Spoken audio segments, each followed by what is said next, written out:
You were born in 18th century China, the Qing Dynasty to be exact. Your village is nameless to most, a scattering of mud homes and millet fields where famine comes often and gods stay silent. Your father is a farmer, when the land allows it. Your mother sells herbs she picks near the graves. There are too many mouths, not enough bowls. You don't remember the deal. You were too young. 4, maybe 5. What you do remember, the hunger that made your mother chew rice and spit it into your mouth like a bird. The winter your baby sister froze in her sleep. The way your father looked at you. Not cruelly, just calculating. Before long, you're sold to lessen the number of mouths to feed. Your father says it's for your own good. Your mother doesn't say anything. She just looks at the floor like it might split open and swallow her. The man who takes you is smiling, not kindly. He counts the coins, hands them to your father, and then lifts you like luggage. You scream, for a second, then stop. It doesn't help. No one is coming to help. The road is long. You're not the only one. There are others in the cart. Dirty, hungry, silent. Some cry at first. They stop too. Some are stolen, some are sold, some are both. All of you are going to Beijing, to the houses with red lanterns and barred windows, to become Tang Ming Yu, or escorts. You don't know the word yet, but soon, it will be the only one that matters. In the beginning, they treat you like something valuable. You are washed, fed, brushed, inspected, like a dog at a fair. One boy coughs too much. They toss him in a ditch. You don't ask questions. They rename you something soft and pretty like unwanted flower, because flower means more than petals here. It means you're someone's fantasy now. You are 5, so you know how to sit still, how to say thank you. And now you're going to learn to obey, because soon you'll learn what your body is for. And you'll have to learn fast, or you won't live long enough to be sold again. Your training begins the day Madam decides you're ready. She is the manager of the brothel, the big boss. Nice to all the new kids, since she gives you all sweet buns. But that all changes when you turn 6, maybe 7. After all, no one cared about your birthday since you became property. They start with the body. Hip massages, daily, to widen your figure. Hair removed with string and oil. Every inch of your skin stings for days. They make you walk a certain way. Hips loose, arms soft, head tilted just so. You're corrected with slaps. You're praised with sweets and warm water. You prefer the slaps. They make more sense. Every week they insert something new in you. Ivory, polished wood, carved stone. They call them training rods. You learn to breathe through the pain. Eventually, you learn to pretend to enjoy it. They bind your feet to keep them from growing larger. Small feet are beautiful, they say. You don't argue. Arguing makes them angry, and the cane hurts more when they're angry. By 8, you're doing shows. Not public ones. Not yet.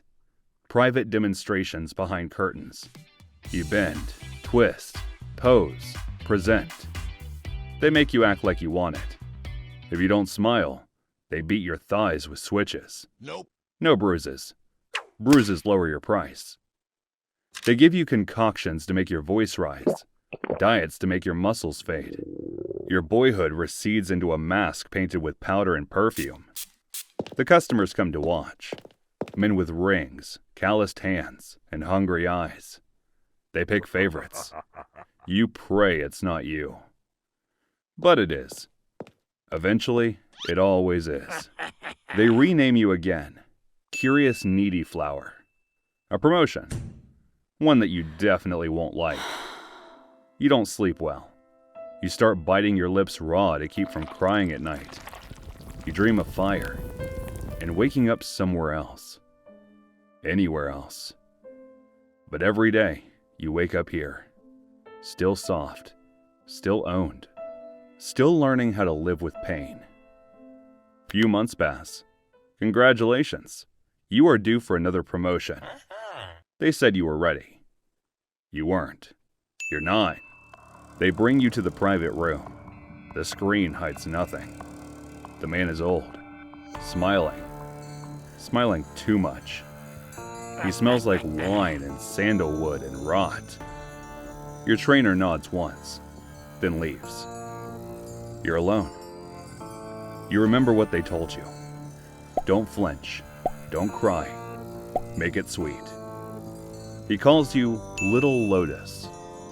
You don't respond. He doesn't mind. He tells you to kneel. You do. He touches your face like he's picking fruit. Then he slaps you. Hard. Not out of anger. Out of ritual. He tells you to turn around. You obey. Your knees sink into silk cushions. After it's over, you lie curled in the bed, shaking and leaking. You're in pain. More pain than you were ever in while they prepared you. Worse pain, because this time it was real. He leaves a coin and a compliment. Very soft, very good. You don't move for hours. You don't speak for days. The madam says, "You're a professional now." She smiles like it's a promotion. They feed you a sweet bun. You vomit it up that night. They burn incense to cover the smell, but it clings to you. The blood, the musk, the shame. It soaks into your skin. You're different now. Everyone sees it. You carry yourself lower. Your eyes don't blink as much. Some of the younger boys ask if it hurts. You tell them no. You lie, because soon it will be their turn, and you don't see why you should cause them fear now. After all, what could they do about it? What could any of you do about it? Over the next few years, you become a favorite. Not because you're the prettiest, not because you smile, but because you don't. They say you have discipline. What they mean is, you've stopped fighting.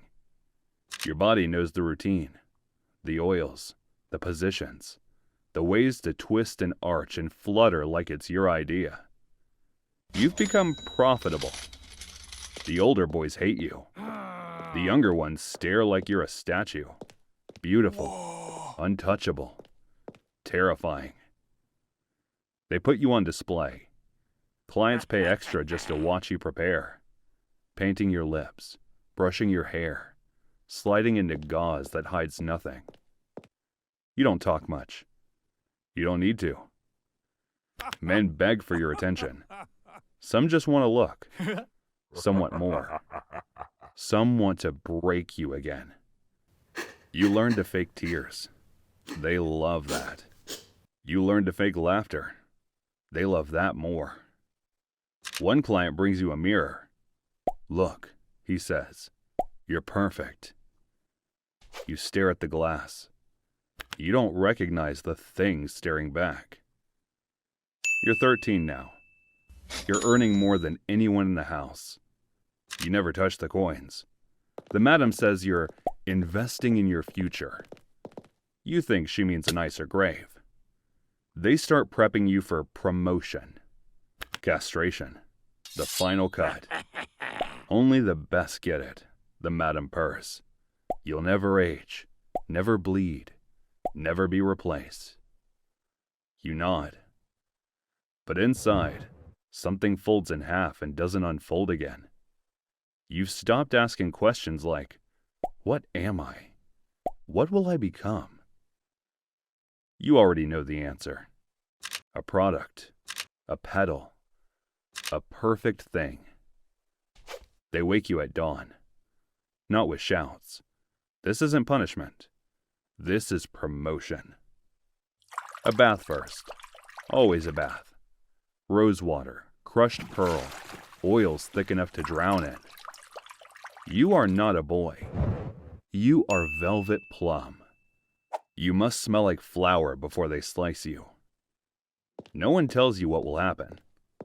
But you know, the ones who come back, the castrated, are never the same. Their voices float like smoke. Their laughter never lands right. They blink too slowly, or never at all. You're led into the room barefoot. The floor is warm, as if it's been soaked in other people's fear. There are no windows, just a bench, a bowl, a blade. The man doesn't smile. He doesn't need to. You're told to drink a syrupy wine. It tastes like copper and sleep. Your limbs soften. Your jaw locks. You can still feel everything. He hums while he works, and slices with precision. You can't even scream. Afterward, they bury you in hot sand up to your neck, to stop the bleeding, to stop the movement, to stop the thoughts. You hallucinate for 3 days. Your name is called, softly, like a prayer or a curse. You rise. You don't walk the same. You don't think the same. You don't feel the same. The madam claps when you return. You'll last twice as long now, she beams. You bow, because what else can you do? You've been upgraded, refined, completely. No longer a boy, not yet a man. Something new, something marketable, something dead. 4 years pass. You turn 17. There's no cake, no celebration. Nope. Just a quieter hallway and colder looks. Your price has dropped. Your skin is loosened. Your beauty, once the brothel's pride, is now an overhead expense. They stop dressing you in silk. Perfume gets rationed. Clients don't ask for you anymore. Nope.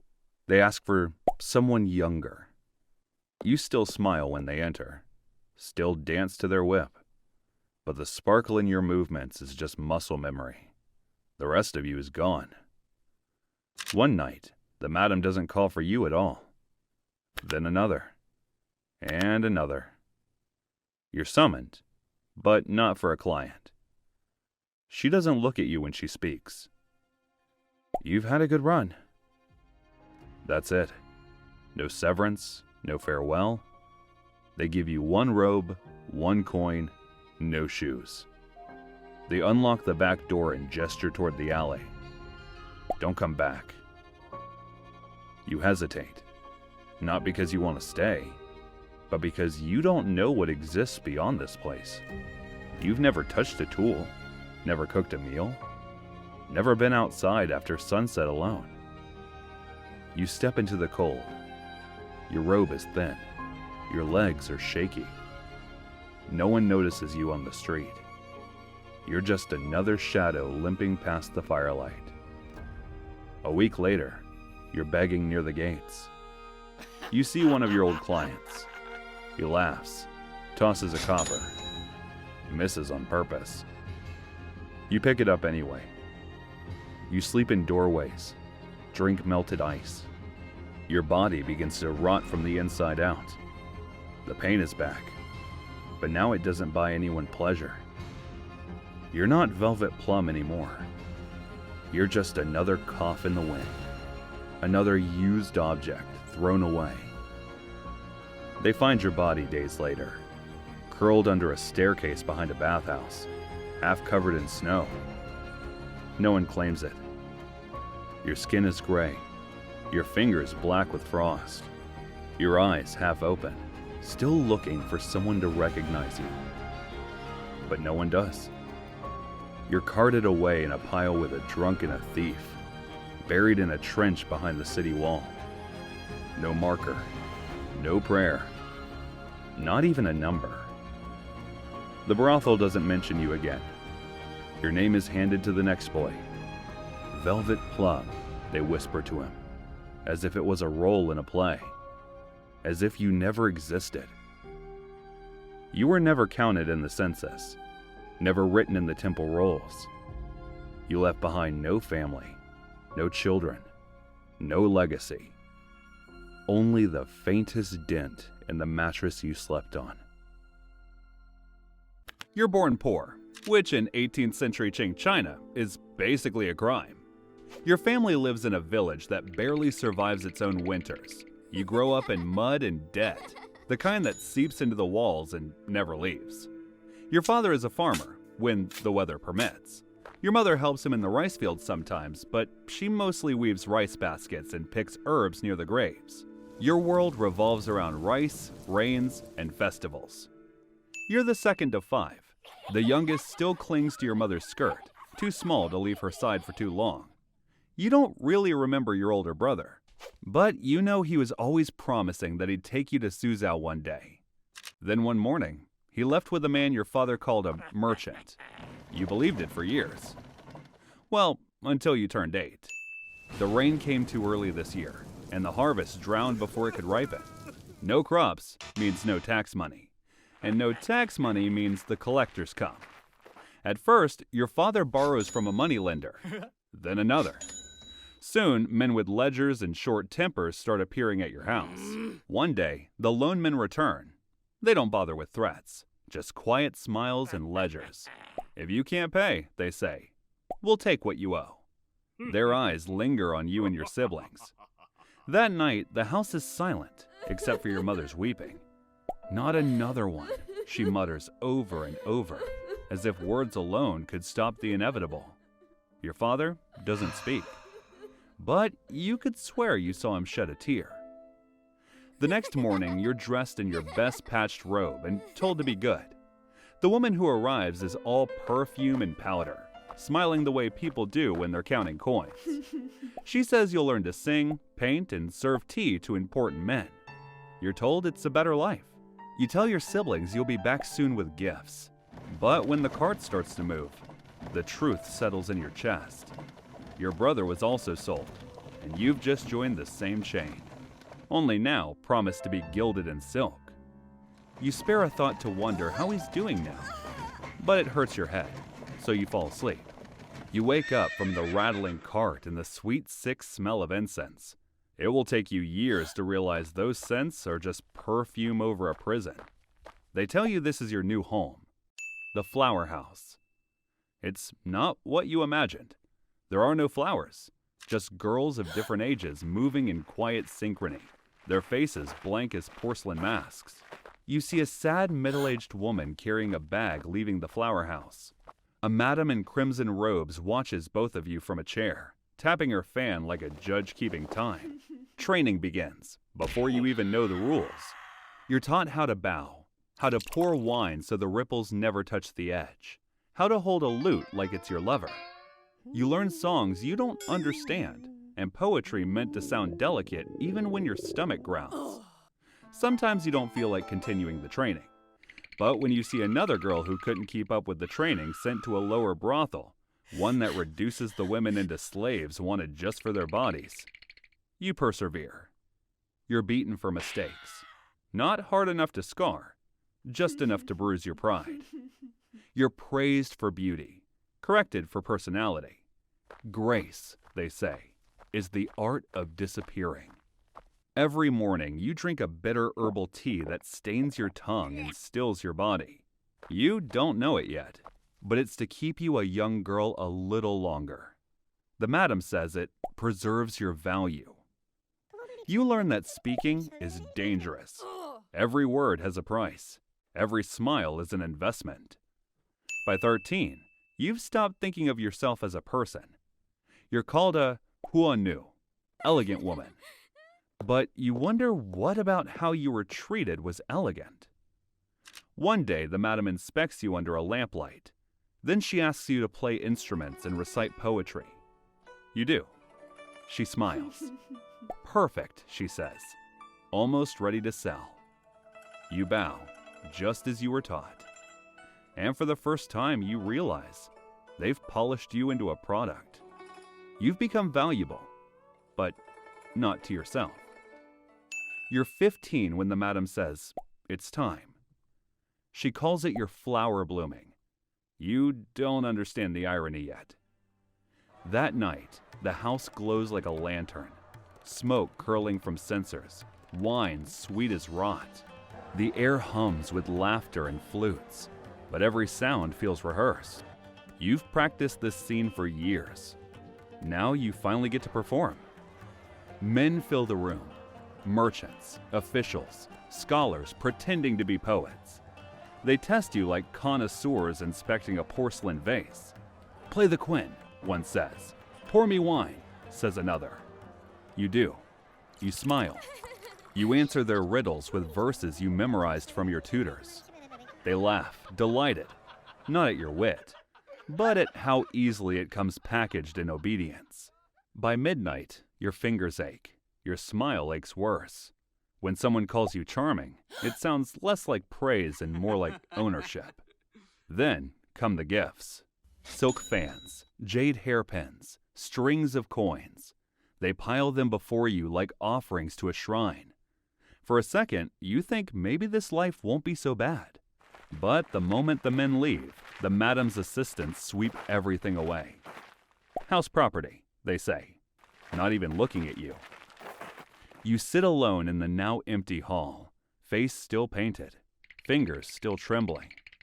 You were the center of attention for hours, but nothing in this room.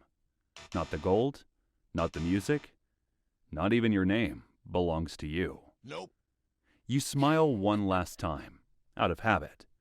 It's the only thing that's still yours. You settle into the routine easily, maybe too easily.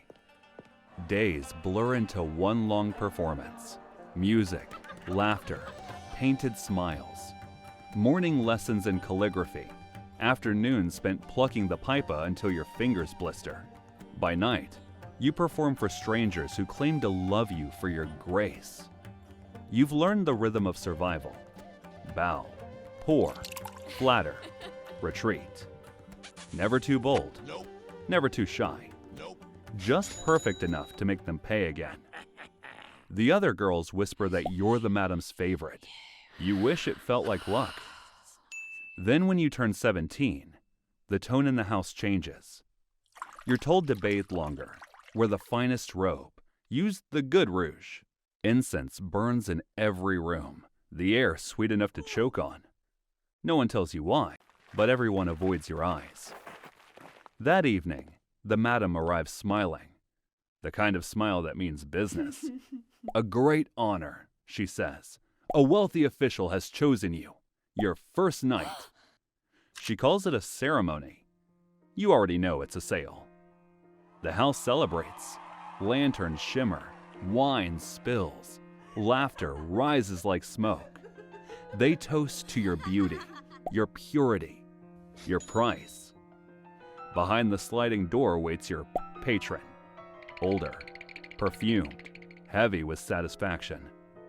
Pain comes wrapped in silk. It smells of sandalwood and power. When it's done, you lie still as the world tilts around you. The madam greets you in the morning with a gentle pat on the cheek. "You did well," she says. "You are one of us now." Outside, the city wakes to birds and sunlight. Inside, you finally understand. You were never being trained to perform. You were being polished to sell. You rise, not because you want to, but because beauty in this house is a kind of currency, and yours is in high demand. By 20, you are the courtesan of Suzhou. Poets write verses about your smile. Painters beg to capture your likeness. Men compete for your company like gamblers chasing luck.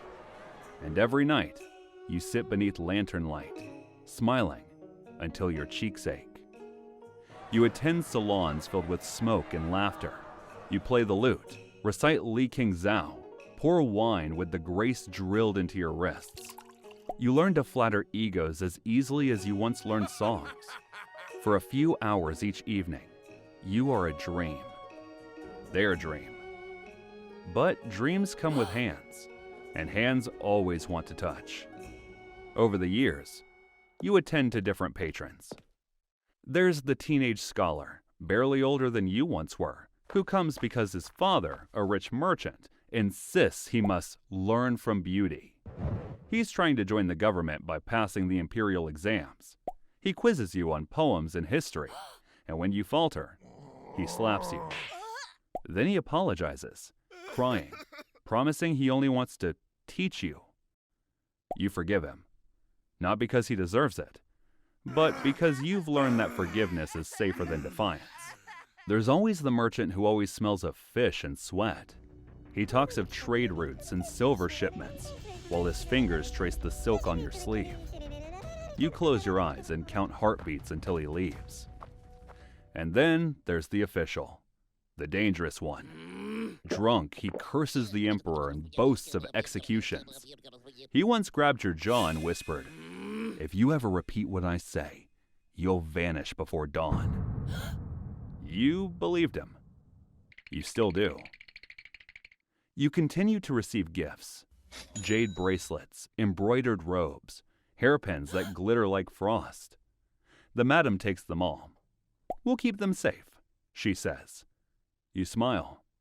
You've stopped asking what safe means. Then around 28, you notice men's eyes begin to slide past you. A new girl has arrived. Younger, softer, hungrier.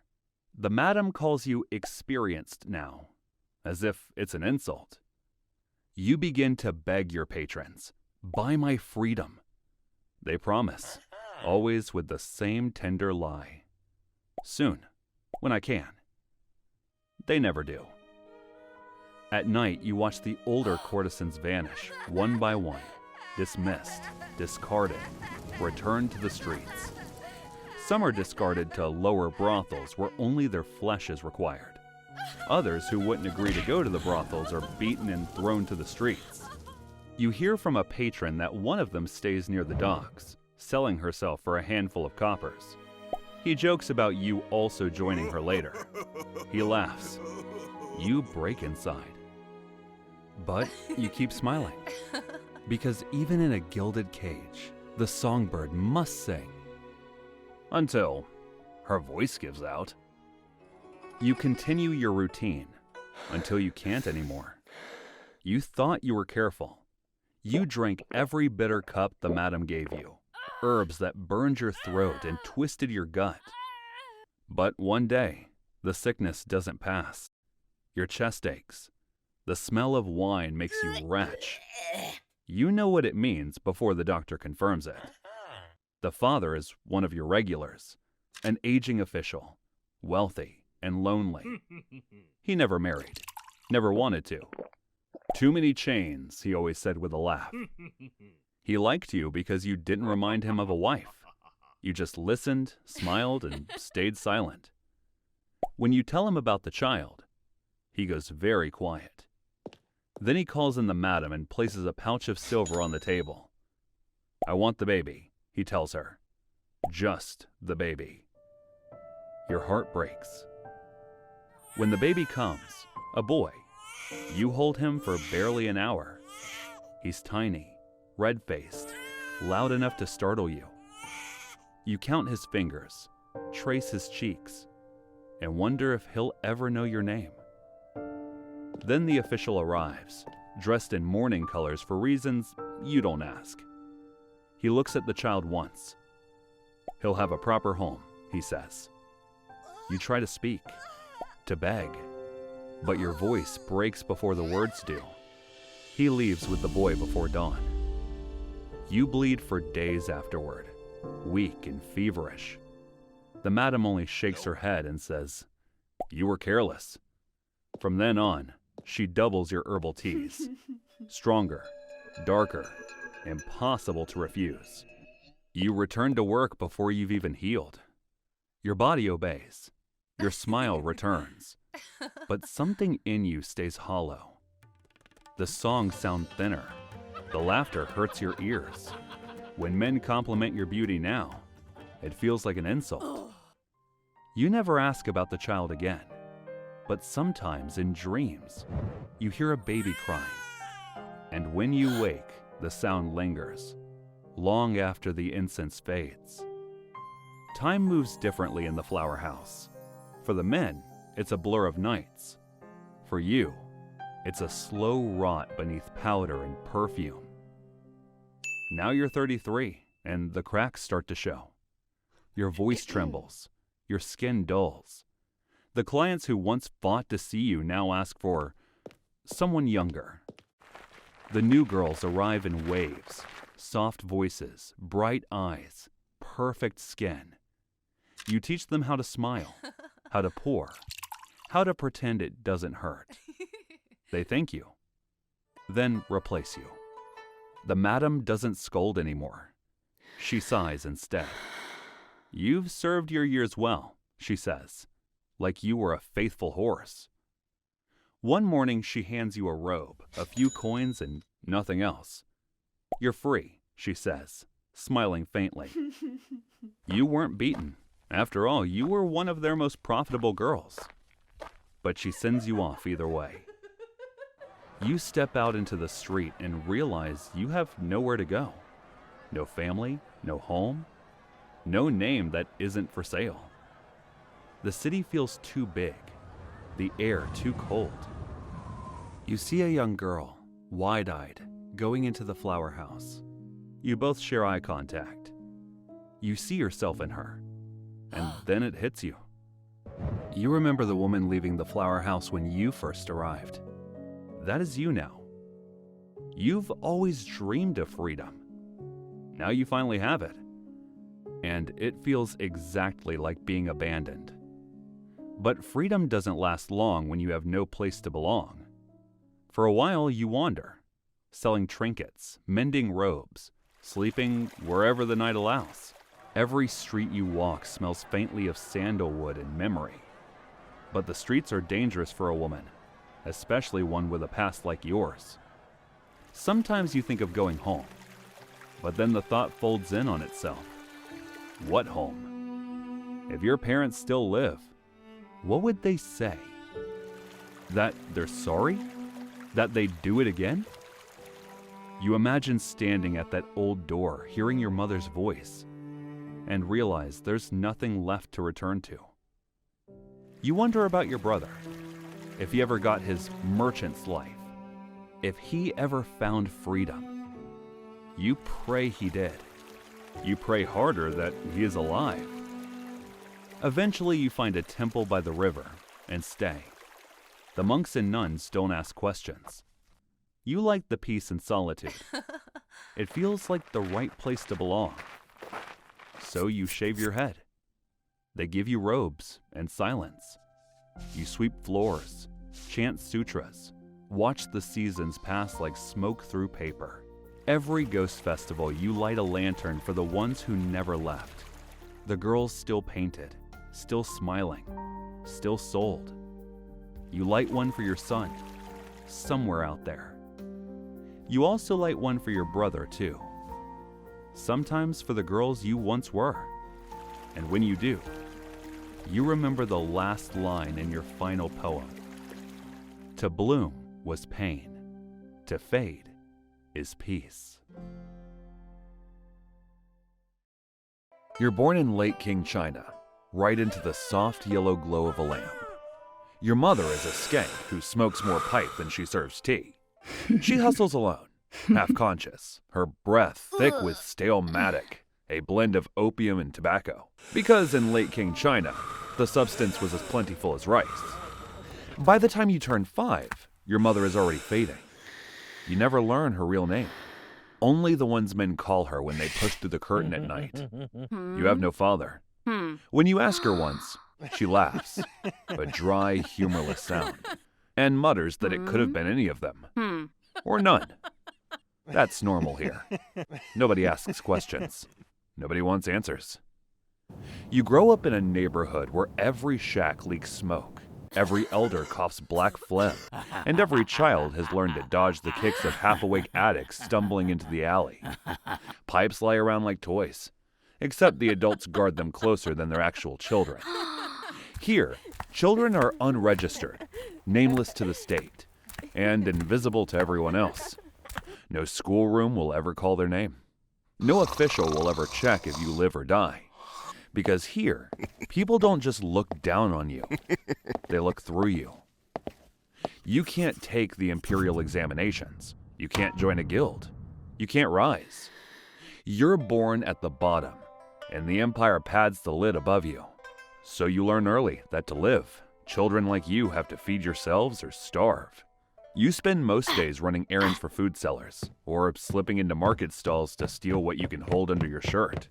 Not because you're bold, but because hunger is bolder. You watch your mother leave for work, never by choice, always by necessity, as she brings back men.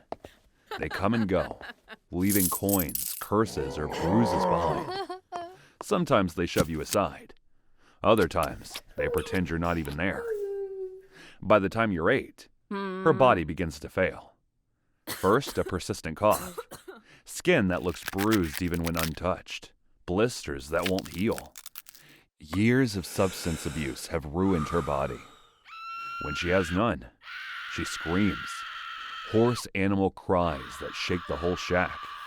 You hide behind the water jars until she stops. You pretend you don't hear her begging at night for just one more pipe. You watch her waste away as her body trembles from withdrawal. So you spend your days running harder, stealing more, bargaining with vendors who laugh at a child trying to buy rice. Everything you bring home, she forces herself to eat, then throws up moments later. You want to help. You want to stop the shaking. But you're a child who barely feeds himself, and she's a woman who needs a drug worth more than either of your lives. You live like this for 3 more years until you turn 11. One morning, she doesn't wake up. You shake her shoulder, call her name, wait for her to roll over and curse at you. But she stays still, colder than the floor. No neighbors come to mourn. A few help drag her body to the burial ditch, more out of practicality than kindness. They mutter blessings, complain about the smell, then hold out their hands for payment. You give them the last of your coins. By sundown, the shack is silent, and you are alone, unprotected, unclaimed, and already marked by the life she could never escape. The week after your mother's death feels unreal.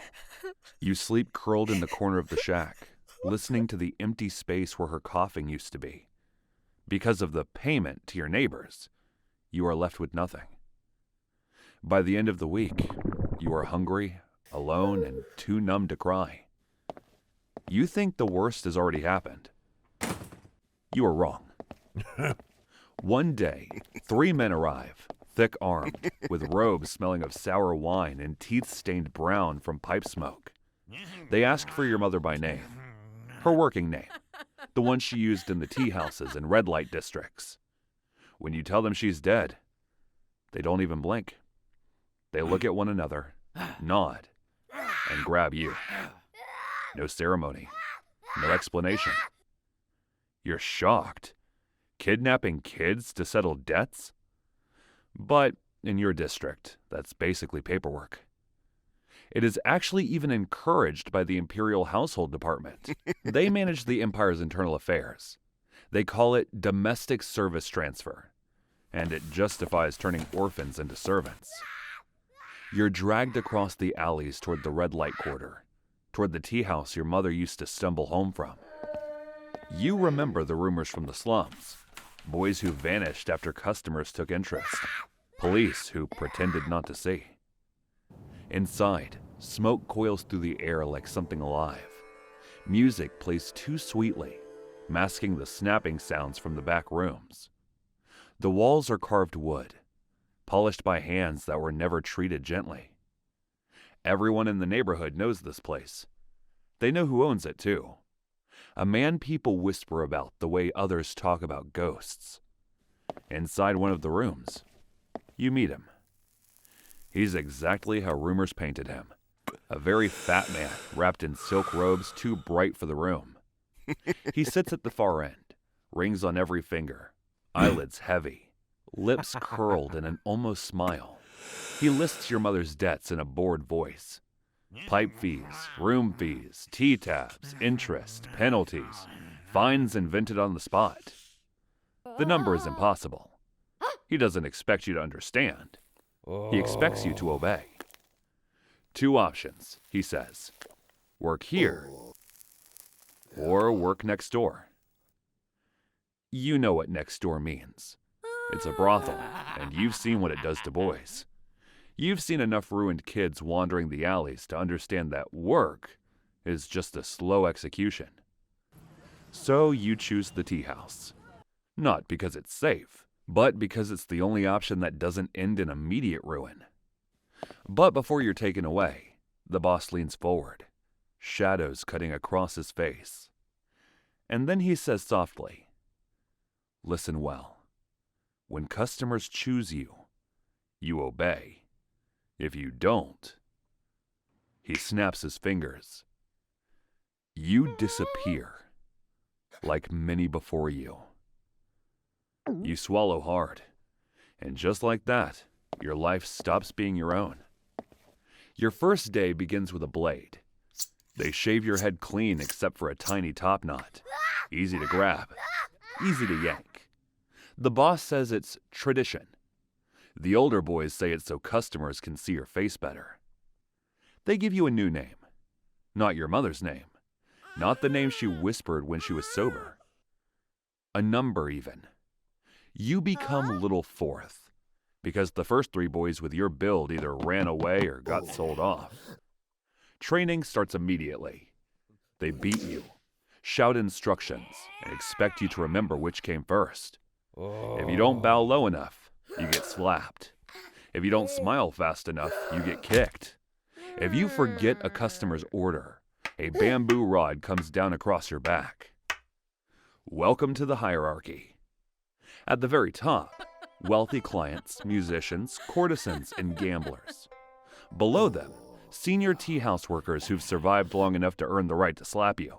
Below them, runners, scrubbers, towel boys, all tea house boys like you. Within days, you're running Maddox packets from room to room, sneaking past officials who pretend not to see. You refill pipes for gamblers, sweep up ash and spilled wine, and mop floors slick with things you wish you could forget. You see wealthy men drink until they forget rules and only remember desires. Some grab your wrists as you pour tea. Some pull you onto their lap.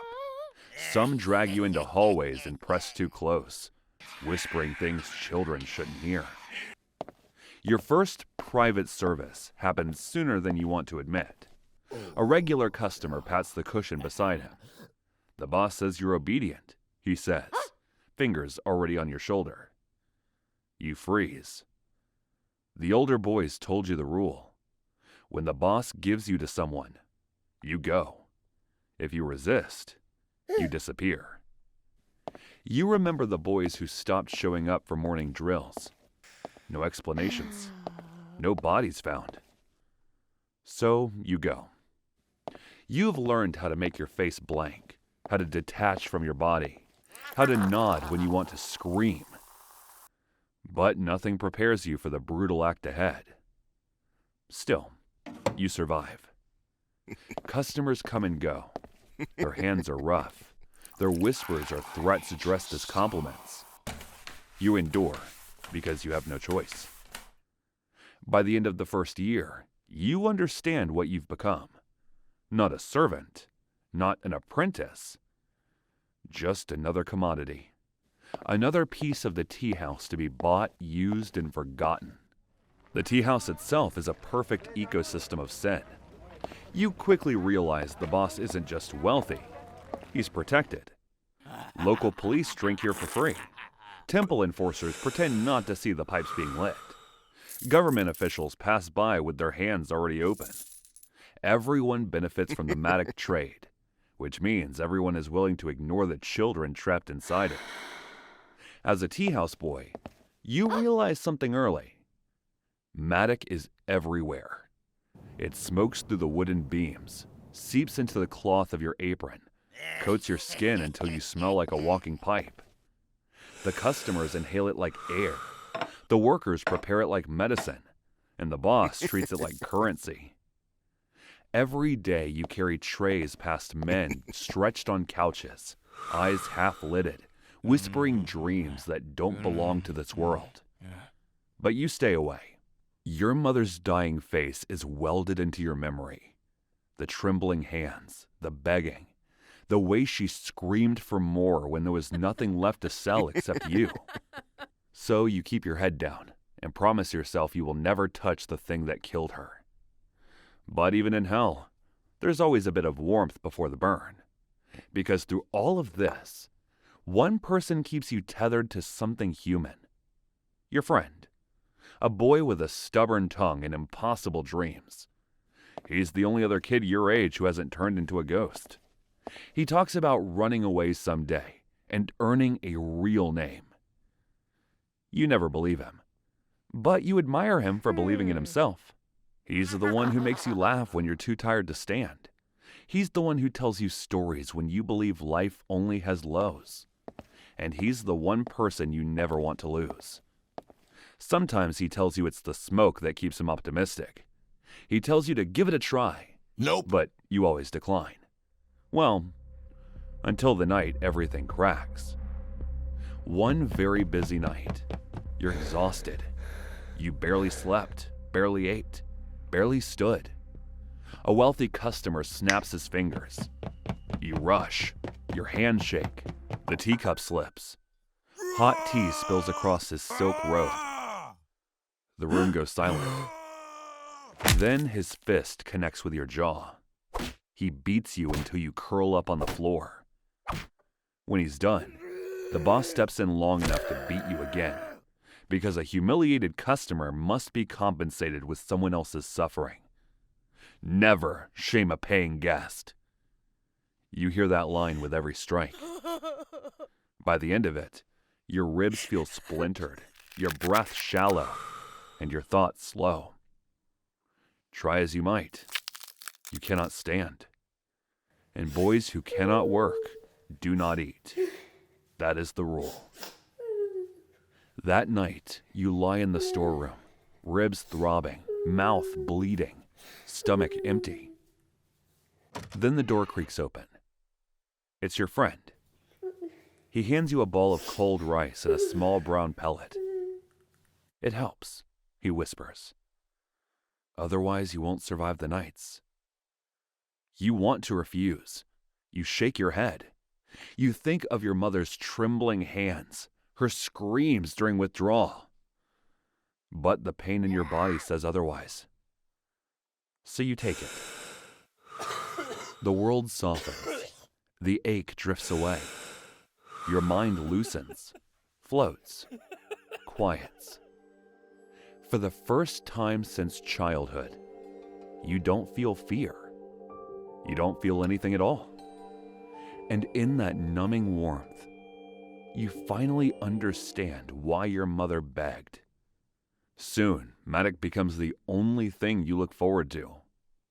By 12, you've become everything the tea house needs and nothing a child should be. You pour tea with a smile you no longer feel. You run packets through back rooms thick with smoke. You clean up after gamblers, drunks, and used women. And when a customer curls a finger at you, you follow. Because what choice do you have? At first, they rarely call. Then occasionally. The more favored you become, the worse it gets.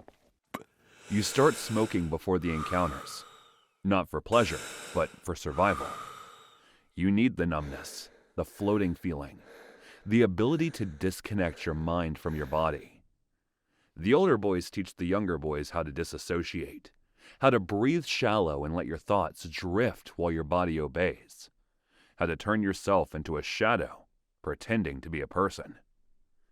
They tell you it's the only way to stay sane, because here, violence is normal. A boy can disappear after a customer accuses him of attitude. A gambler can stab a waiter over a spilled drink. But the tea house keeps running. Smoke keeps rising. Tea keeps pouring. For the next few years, nothing changes. You're now 16, and you believe that life can only get better. Then everything changes. One night, a high-ranking official comes to the tea house for wine. Drunk on wine, he starts to praise the empire loudly. In front of everyone, he jokes that if tea house boys' mothers had kept their legs shut, the empire wouldn't have to waste time on taking care of their bastard sons. Unknowingly, your friend mutters loudly, "How is this taking care of us?" Silence. The entire room freezes. The boss tries apologizing. Not for your friend, but for himself, bowing until his forehead reddens, promising immediate punishment. But the official waves it away. "No need," he says. "His crime is treason against the emperor. He comes with me." Your friend is dragged out. You follow at a distance, heart pounding, tailing the sedan chair to the official's residence. You hide from a distance, listening. You hear screams throughout the night. The next morning, servants carry out a heavy bundle wrapped in black cloth. You trail them to the canal as they toss it in like garbage. The cloth slips. A hand floats out. It's him. Something inside you shatters. Quietly. Completely. You go back to the tea house silently. You work. You smile. You obey. And you smoke. Hard, fast, constantly. Until you can't remember the sound of his voice. Until you can barely remember your own name. You're too afraid to die. Too broken to live. So you keep going. Smoke in your lungs. Bruises on your skin. Nothing left inside. Sleep stops being a refuge. Every time you close your eyes, someone waits for you on the other side. Your mother, screaming for smoke. Your friend, begging through the door. Customers, breathing over your shoulder. You wake up choking on air that isn't there. So you smoke more. One pipe before work to keep your hands steady. Another after a customer finishes with you. 2 more before sleeping, so the nightmares drown before they surface. Your ribs show, your lungs whistle, your fingertips turn gray. You cough until blood dots the floorboards. But nobody notices. Or cares. Here, tea house boys burn fast and cheap. Then one night, a drunk patron drags you into a back room and leaves you shaking and half-conscious. You crawl to the storage corner where you sometimes hide to cry. Your hands tremble so violently you spill half the drug. You smoke everything left anyway. Maybe it's because you skipped dinner. Maybe the batch is stronger. Maybe you just don't care anymore. The pipe warms your lips. Your limbs go pleasantly numb. Your breath slows. Your vision softens at the edges. You lie back in the storage room, surrounded by old tea crates and the faint scent of mold. You try to inhale again, but your chest barely rises. The world tilts, distant and underwater. You think vaguely of your mother, of your friend by the canal, of all the versions of you that might have existed in a different life. Then you stop thinking. Your breathing becomes shallow, then slow, then silent. You die quietly in a room no customer ever sees. In the morning, 2 boys find you. They don't scream. They've seen this before. They wrap you in cheap cloth, tie it with string, and carry you out the back door. No prayers, no ceremony, no name. Just another discarded tea house boy. While you disappear into a muddy riverbank, China collapses. The Opium War tears the nation open. Foreign powers carve up cities, ports, and pride. The dynasty staggers, chokes, and finally dies. Scholars shout about national salvation. Officials blame foreign poison. Reformers blame imperial decay. But nobody mentions the tea house boys. Nobody counts the children who died in back rooms, storage corners, and riverbanks. Used, exploited, addicted, erased. The empire drowned in opium, and children like you were the first to sink.